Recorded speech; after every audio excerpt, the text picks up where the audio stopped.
Alright, from the last video we did through 8, we're going to pick up with 9 here. And now this one pulls in some trig functions, and I have some things to recall over to the right hand side before we do too much. So just like with a lot of the trig functions, we try to rewrite if possible in terms of sine and cosine. So I'll leave this sine of 2x alone, but the secant of x is 1 over the cosine of x. So remembering that gives us 1 over the cosine of x, so that puts this to the denominator, and we can look at it this way. Also, the other thing that I have in mind is that this exponent can be rewritten to the outside of the parenthesis, and sometimes that makes it easier for us to evaluate. Even when we were doing derivatives, sometimes that made it easier. So next thing we're going to do is look at these two and determine u. So if I were to rewrite this one, remember I said we can bring that to the outside, and then that makes it a little bit easier for you to see that u is going to be cosine of 2x. Okay, so that way when you rewrite this in a minute, let's calculate du first, and then it'll be easier to see that. Now, this we're going to have to use chain rules because it's cosine of stuff, remember? So whenever we have that, we have to do the derivative of cosine, which is negative sine of 2x, but then we also have to account for the derivative of 2x. So I'm going to write that out times the derivative of 2x, which will simplify to derivative of 2x is just 2, and then I have that negative sine of 2x dx. So here we go. When we rewrite, if I have this as my u to the 5th du, I'll have 1 as a placeholder. Now let's make sure that we wrote this correctly.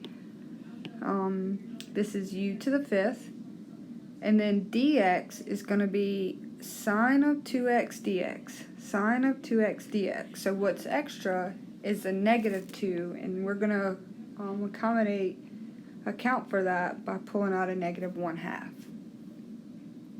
Okay, now we can do what we said before and rewrite again using negative exponent, so that's u to the negative 5th du, and we just use our integration rule, u to the n plus 1 over n plus 1, keep the negative, carry down the coefficient out front, that constant out front, and then now we have plus a constant, and we can simplify this. Negative times a negative is a positive. 1/2 times 1/4 is just going to give me 1/8. Now this u to the 4th, since it's negative 4, I'm going to go ahead and bring it down to the denominator and write it as the 4th power, positive 4th power. So u is, what did we say, cosine of 2x. Then we just put plus a constant with that. So that one makes you recall some trig identities up there just to make it simpler when we're rewriting that. Okay, next type of problem you'll see is solve the differential equation subject to the given conditions. So they have to give us the conditions. They tell us the derivative is x times the square root of x squared plus 5, which I'm going to rewrite to the 1/2 power. Okay, but they tell us that y is 12 if x is 2. So if they give us the derivative, the way we go back and find the original function is to integrate. So what we're going to do is we want to integrate this and find the antiderivative. Now this is a U-substitution problem where u is good, x squared plus 5, and then du, calculate that, is 2x dx. So when we rewrite this, it's going to be u to the 1/2 du. Now let's check and make sure everything's there. U to the 1/2, u to the 1/2. Du is x dx is there, x dx is there. We have to account for that, so we'll have 1/2 pulled out front. Now we're ready to take the antiderivative, so we'll have 1/2 times u to the n plus 1 over n plus 1, so that would put 2/3, and then we have plus a constant. Now we're going to need to figure out what that constant is in just a minute after we get this simplified. So we'll have u to x squared plus 5. So u to the 3/2 divided by 3. When this simplifies, those 2's cancel, so we'll have u to the 3/2 plus 3 plus a constant. Now this represents the original function, okay? But we want to know what the c is going to be as well, okay? So they give us conditions up here so that we can help us figure out what c is. So solve for c,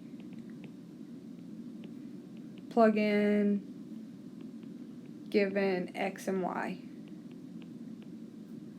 So this is the next part that we're going to do. So f of x, but we're going to plug in when x is 2. So f of x is equal to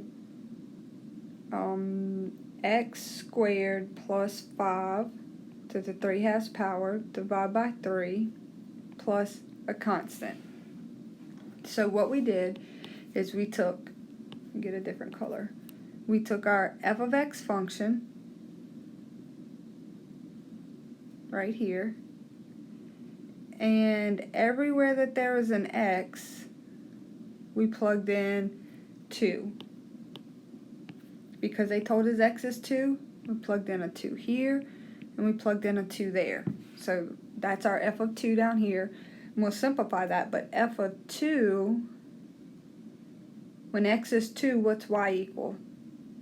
12. That's what it told us. When x is 2, then y is 12. So that's 12. And then over here, we will just get, simplifies to 27 over 3, because that's going to be 2 squared is 4 plus 5, 9 to the 3/2 power divided by 3 is just 27 over 3, which that's going to simplify in just a second, and I'll show that, plus a constant, which is just 12 is equal to 9 plus a constant.